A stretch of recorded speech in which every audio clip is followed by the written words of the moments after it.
My father was in the U.S. State Department. He was a diplomat. I was born in Africa, in West Africa, in Ghana, Kumasi, Ghana, and I went to grade school in Indonesia, Korea, and Malaysia. When I was in high school in Korea, I went to an American school, and they had an exchange program, and I went to a small town in Japan called Sonobe, which is near Kyoto, and I lived with a family in Sonobe. I love Japanese culture, Japanese food, Japanese poetry, pachinko, bowling. It was a wonderful time. Well, you know, when I was growing up, I was an American, but I didn't live in America, and I never lived in America, and I was disconnected from America. And in the beginning, the internet, in the early days of the internet, it was a way to be connected to America, to get baseball scores. Even when I lived in Malaysia and I wanted U.S. baseball scores or even Japanese baseball scores, the Lions. The internet was a brand new thing, but it was a way to get scores right away. And so living overseas, living all over, that inspired me to learn about the connectivity of the internet. When I was in university, I was interested in studying political science and government, but I needed money to buy beer. You could make a lot more money writing code than waiting tables. The best paying jobs were computer jobs.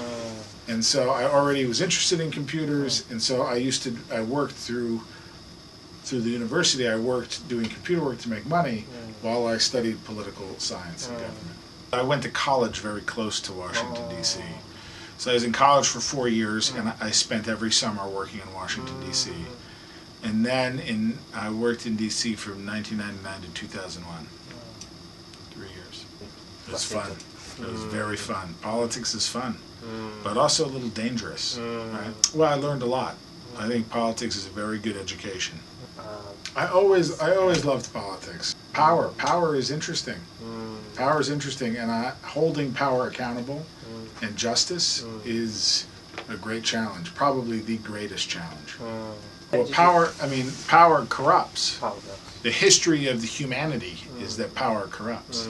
Part of the purpose of government is to hold power accountable. Part of the purpose of journalism is to hold power accountable. The public good will be served. Well, you know, if you love politics, you get addicted to journalism because they're very closely related. But I was always much more a political person.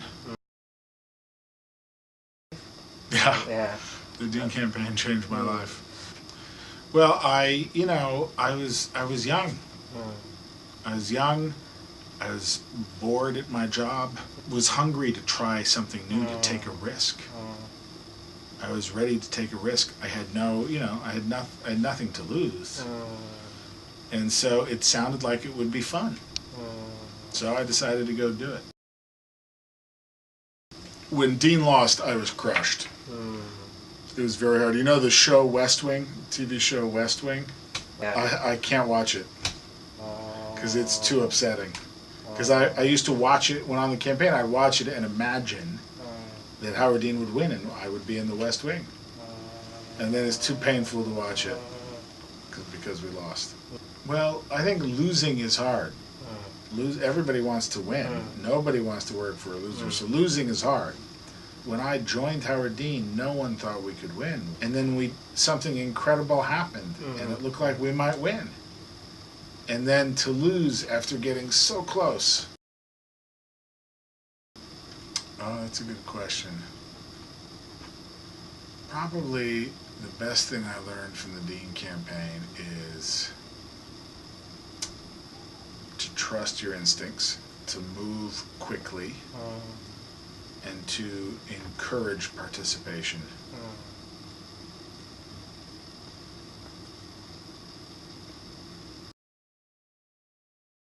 When the Dean campaign ended, a friend of mine called me and said he was working for the state senator Barack Obama, and would I help with the website? And I didn't know who Barack Obama was. He was unknown, and I agreed to help in the very beginning.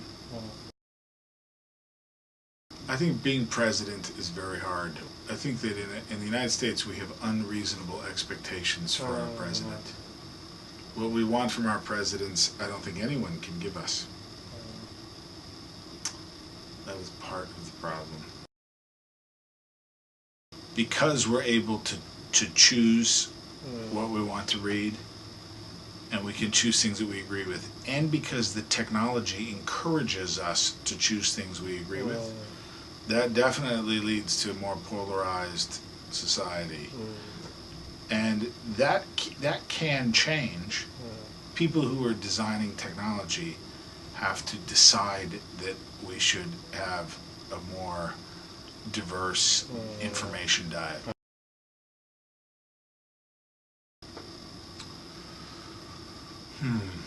Well, it's hard to say. It's too early to say in many ways. When Twitter came along, I did not believe it would have any impact, and it had big impact. When Google Plus came along, I thought it would have big impact, and it did not.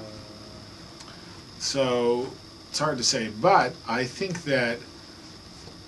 our existing social media networks and products and apps, I think they're very primitive. They're very early still. And so I think there's a lot of change and refinement ahead, and a lot of innovation ahead. The core values of journalism about connecting the community, about holding power accountable, about shared public attention on important topics. Those core values, those are important. But the problem is that the business model, the way we fund those core things, is broken. And so the trick is, how can we keep those core values but fund it differently?